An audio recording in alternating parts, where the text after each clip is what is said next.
Okay. So, hey everyone, this is the KMS plugin meeting for SIGAUTH. This is the 19th meeting in this series for October 18th, 2022.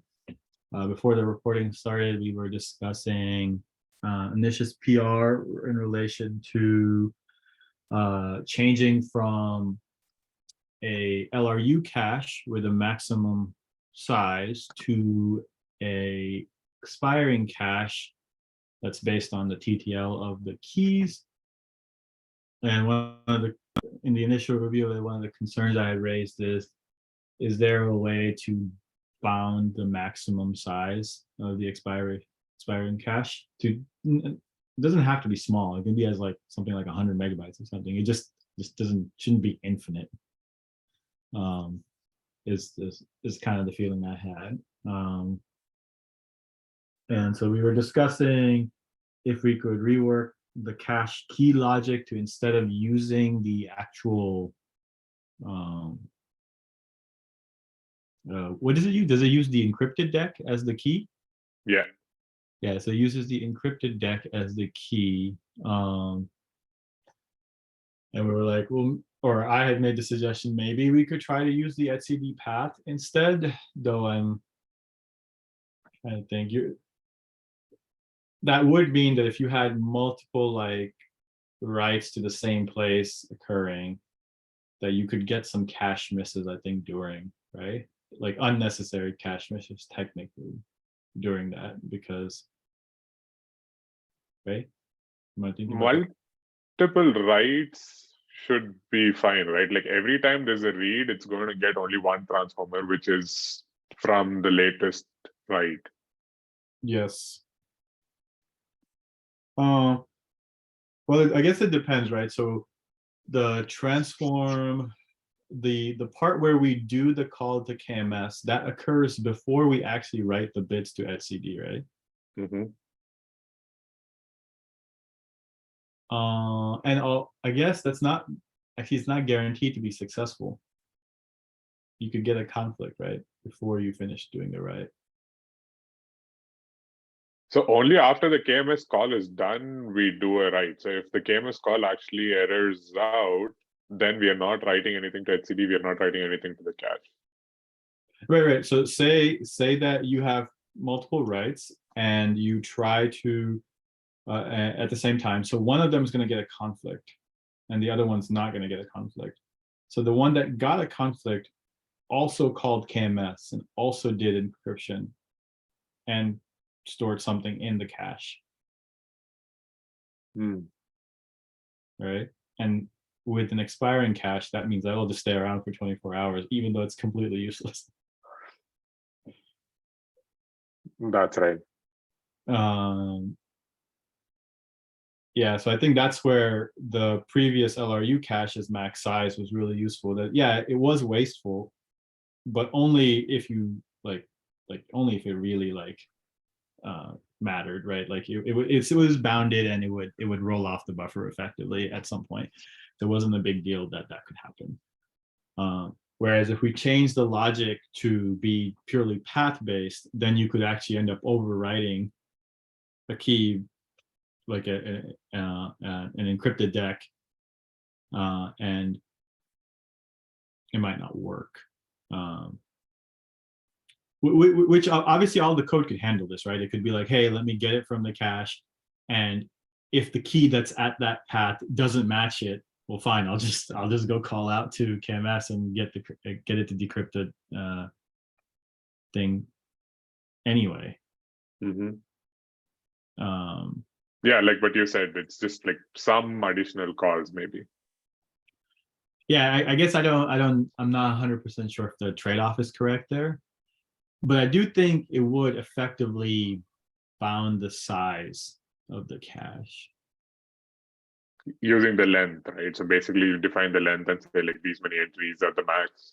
And then if it reaches that length, then. But even in that case, still we are not garbage collecting. If we hit the length, we're just saying like, okay, the cache is full, we cannot add to it. No. So what I was thinking, is if you were using the etcd path as the key, then that means that the maximum size of the cache is the size of how many etcd keys you have. Max, like Okay. pretend that you encrypted everything just for simplicity's sake. Nobody does that today, but if you encrypted everything, the maximum is like the number of objects in etcd, which Right. all intents and purposes means the maximum size for most users today would be the number of secrets in etcd, Mm-hmm. right? So that would mean that you're effectively limiting the cache size to probably like 100K or something, Okay. Yeah. right? And so if you're limiting it to 100K, and what is are these like 32 bits each? Mm-hmm. And so, so 3200K, I forget that's some amount of megabytes probably. It's either 3.2 or 32. I'm not doing the math in my head right now. But that seems okay Right. if we can make it so that I guess having a cache miss is not just, it's not a big deal. Like we would want metrics on that to see. Mm-hmm.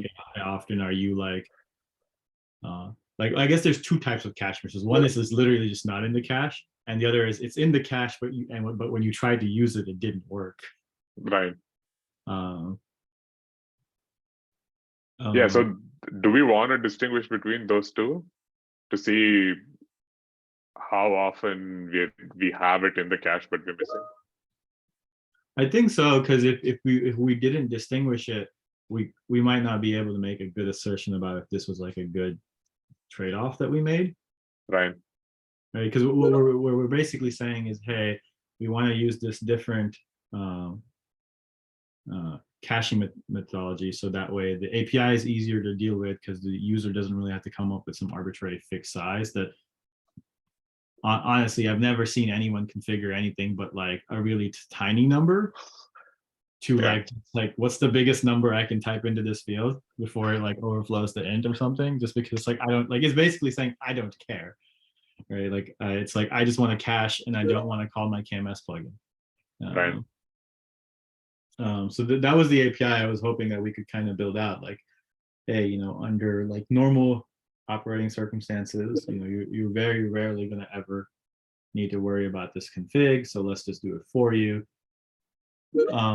And because we're going to make it so that rotation stuff works correctly, you're not giving up any security properties of needing to talk to the KMS, really, because if the KMS says, hey, my key has changed, we'll notice and ask it to help in that scenario also, so that way Right.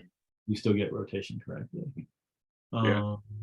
So I guess just poke at that, see if that makes any sense. Yeah.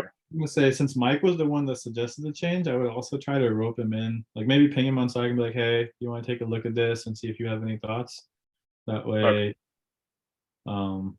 we can get some feedback from him early too. Like because he might have had like a completely different sort of design for how to use that cache than what we're thinking about.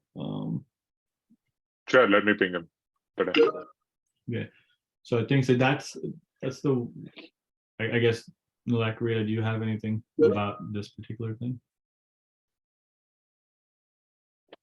I'm still curious about the testing part, but we'll see. The testing part for the cache? Yeah, I mean, I'm curious, like how we can implement that. Yeah, I mean, there's I guess what we could certainly try to expose some helpers that we could call an integration test that like let us assert like maybe the size of the cache and things like that. So that way we can be like, like we could write effectively a stress test that like just shoves an enormous amount of data across like if we did like a bunch of writes to the same key, we could assert that at the end the cache size is still basically 1.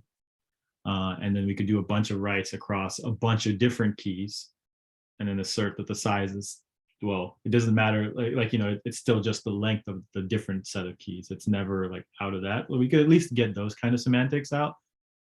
And I guess that combined with some of the existing tests that try to say that, hey, just turn the plugin off and then do stuff, does it still, like, do reads still work? Those still give us, I think, some confidence. Yep. Um, I mean, as Yeah. they say, like invalidating cache is like harder problem to solve. yeah, yeah. I took a CPU architectures course that, that they discussed some of the like fancier cache invalidation algorithms, and like it just made my head hurt. Like it was just absurd. Like, and like my teacher was like, well, there's not actually like a formal proof that proves this is correct. It's just like we think it's correct. I was like, that is not good enough, y'all. Like this is the thing that does all the computing. I need the thing that does the computing to be correct. uh, True. so the other thing that I just remembered, and like this is one of the like the many buried in one of the many comments I put on your hot reload PR, Mhm. is I believe what's going to happen today if you hot reload is you'll throw away the EDEC cache. What is that? That's that's the cache inside the transformer that we're just talking about, the one that's an all LRU that will become. Oh, correct. But that's fine, right? I mean, it's not good. Yeah, I mean, I mean, but why do we want to even maintain the older one, right? Because that would mean that would mean that every time you hot reload, every read after that's going to call KMS to refill the cache. Yeah, Right? Every read that doesn't hit like the watch cache, it's going to correct. call through to KMS. I mean, in terms of the feature, like it is same as today, right? Like today, when you change the encryption config, you restart API server, and then the API server has to again warm up its cache. Yeah, so I could buy the argument it's no worse than what happens today. I think the subtle difference is that when you were manually starting the API server, I think you had more control on when that happened. Hmm. Right? Like you could make the argument that you would the way you would do your API server restart is you would bring up a new API server with the new config up first, let it become healthy before shutting an old one down, basically to make it so that the warm up of that cache was hidden from users. Now, because it's going to happen on a running cluster, that means that if you were ever changing the files on disk, it'll notice and immediately reload and immediately throw away its cache. So Is there a way for us to retain the cache? Like I haven't looked at the hot reload PR yet, but if we yeah, can retain it, like that'll actually be like an added bonus of doing hot reload, right? right. So that's one of the things I was thinking about is like, should we change like the constructor of the load encryption config to like pass in the cache,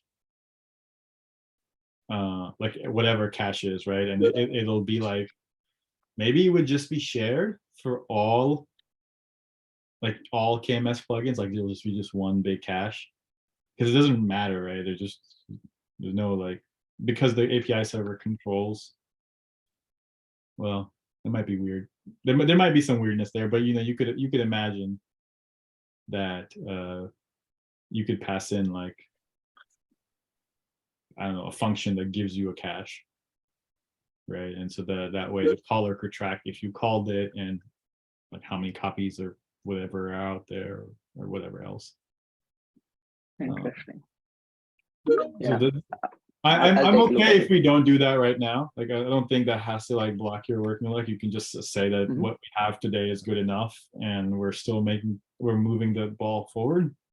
But it might Okay. be a good thing for us to basically write an issue for and have it in our KMS backlog to like, yeah, we want to hot reload, but like not throw away all that hard-earned memory just because it was like hidden under all the other layers, right? Like the reason I only noticed this as I was like going through your PR is I was in the state of mind about thinking about Anish's PR and then your PR together. And then I remembered that inside the transformer interface, oh yeah, there's this cache I care about a lot because Anish is like changing it.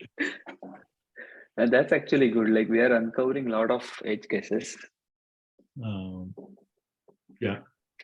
But yeah, I mean, effectively, so for the hot reload, we did a API rewire. So that actually nullified our work earlier, or my work earlier.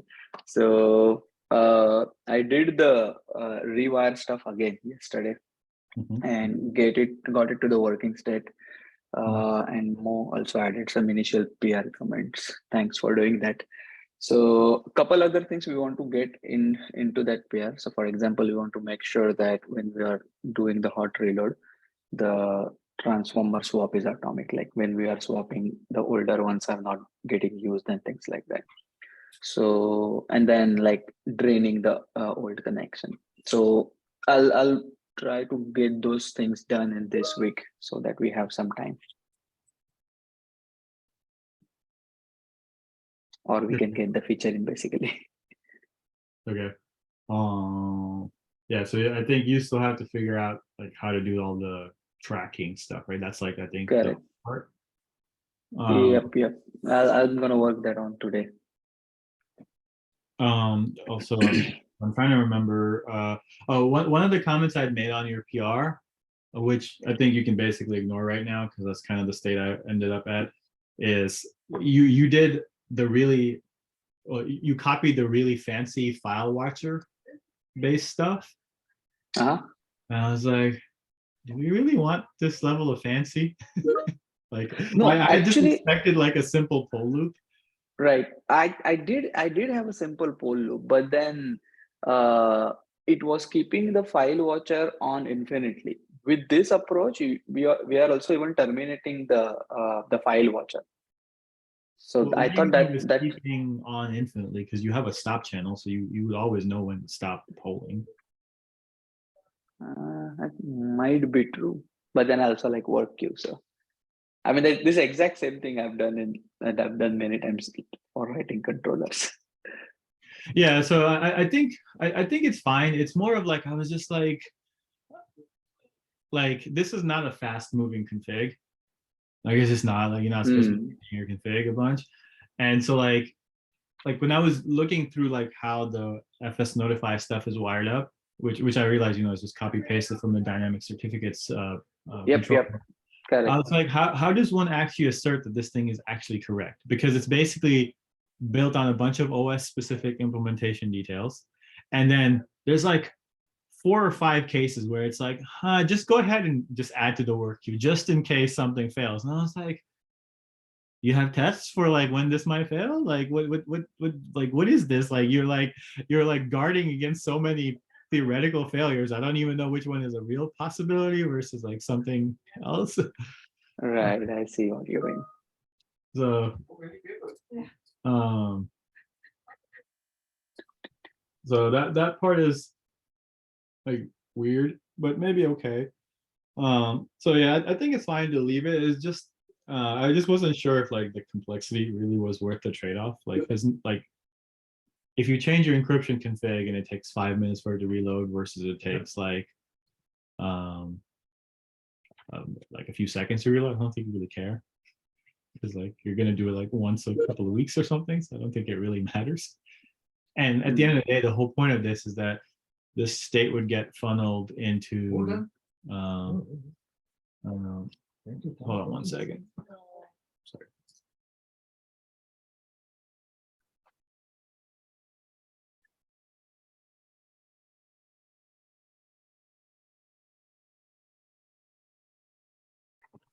What was I saying? So this state would get wired into like the storage version stuff.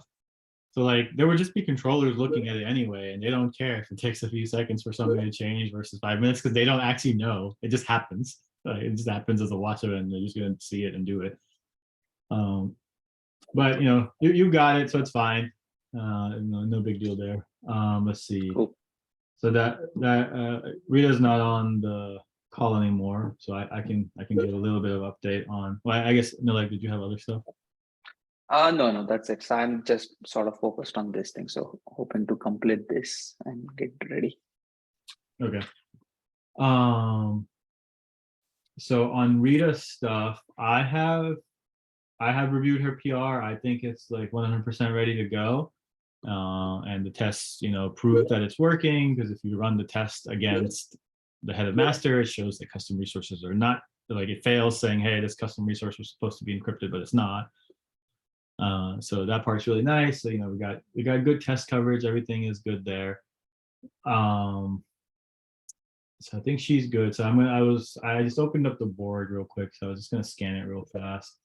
So I think the wildcard stuff that Nilek you have, I think we're just gonna end up probably waiting till 127. I would be really surprised if we get that far, just because of how little time is left.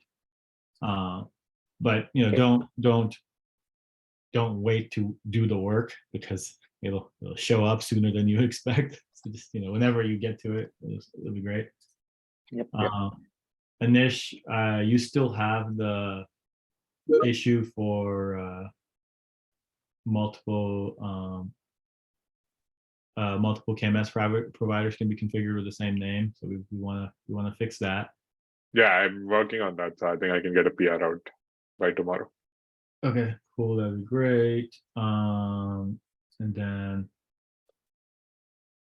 I'll probably not work on the staleness stuff soon, because I think the next thing I'm probably going to focus on is the storage version support for custom resources. It's probably the PR I'm going to look at to try to revive, so that way that stuff is moving forward. So let's see, Nilek, you're working on hot reload, and we just talked about that. Let's see, Anish, you still have the UID logging stuff, but I think that's, to me, less priority than like the validation and the expiring cache stuff. So whenever you get to it, yes, it's fine. Yeah. And then the big thing that Anish, you and I must do is we must review Christoph's reference implementation. Yes. I will definitely look at it today. Like, I think I have time in the afternoon, so I'll block that time and do a first review. Okay, good. That'll be great. So we can get something in. So let me think. So we definitely want Christoph's stuff in 126. We want hot reload in 126. We want Rita stuff in 126. We want, let's see. I guess if we didn't get the expiring cache change in 126, it's not the end of the world. I do think we would want the validation stuff though, because that's the one that basically has like a release note action required bit attached to it. So we want to get that out sooner. So Okay. That way, if people get mad at us, if we know sooner rather than later. Right. Okay, makes sense. I'll get the other PR out.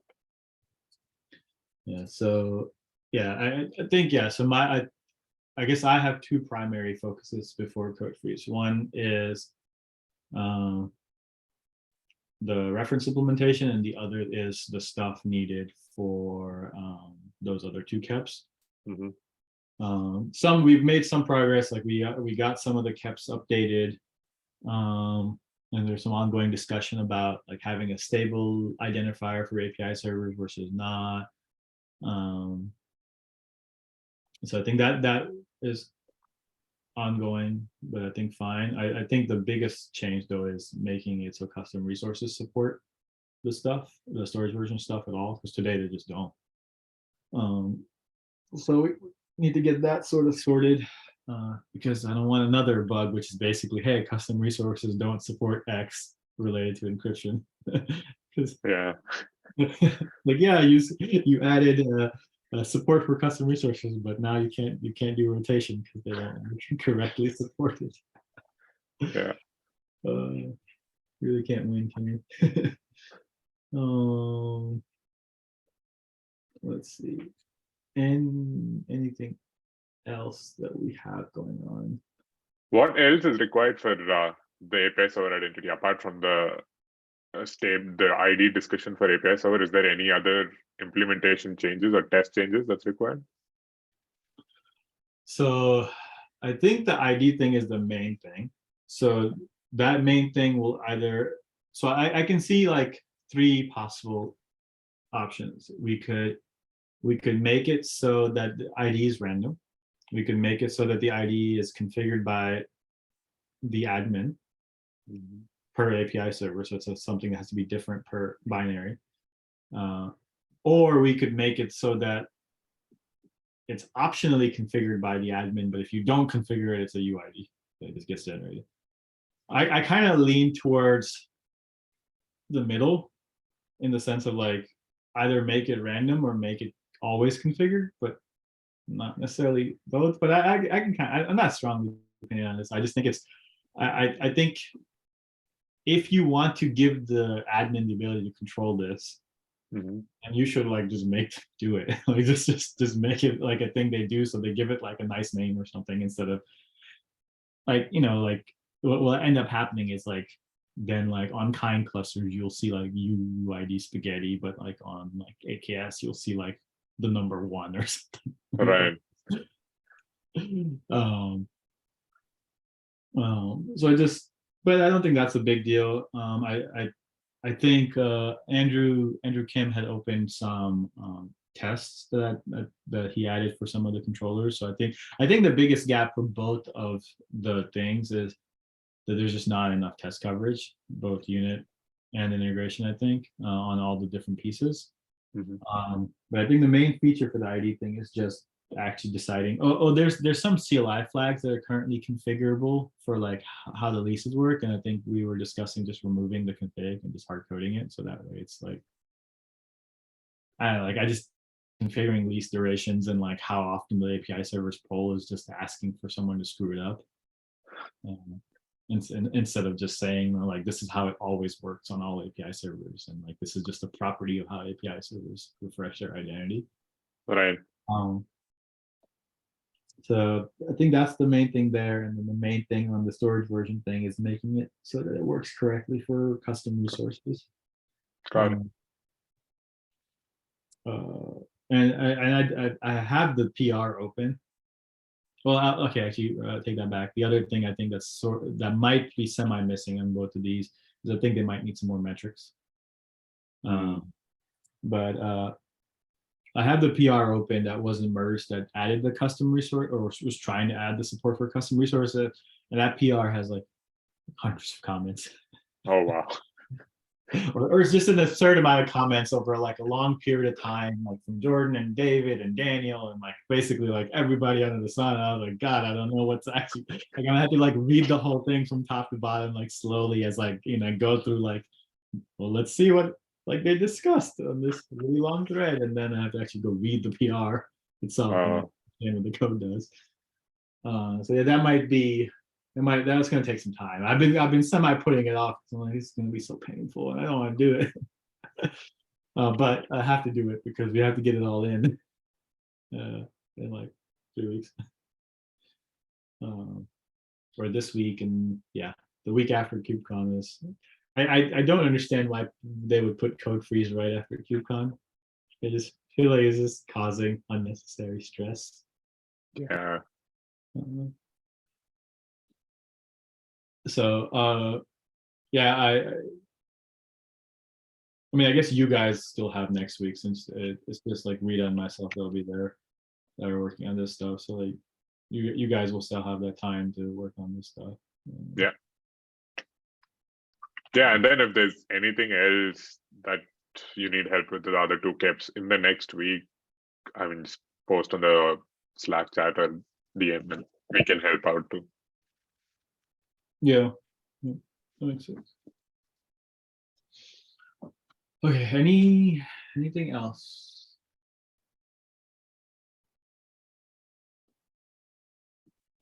I'm good.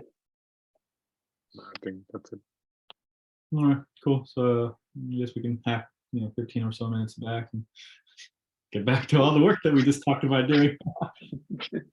Yeah. Cool. Thank you. Thank you. Bye. Yeah. Okay.